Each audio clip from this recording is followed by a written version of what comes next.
Yo, it's LA to Farro's lead farm. So we're actually going to do a little farming today, and it's going to be a fun experiment.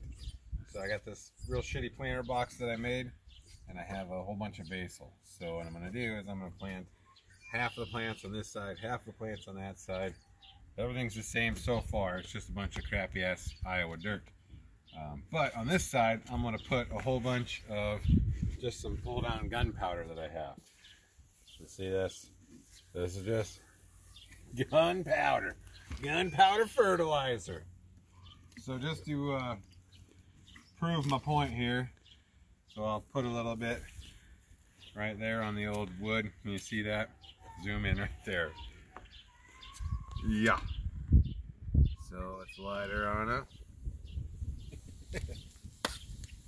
Perfect.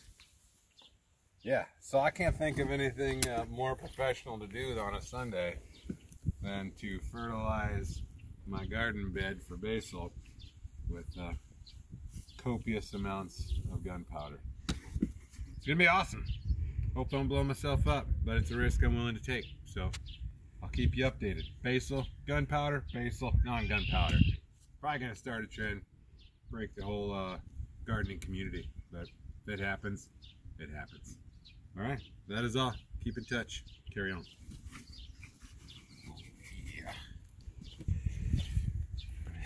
Yeah. Woo, this is gonna be sick.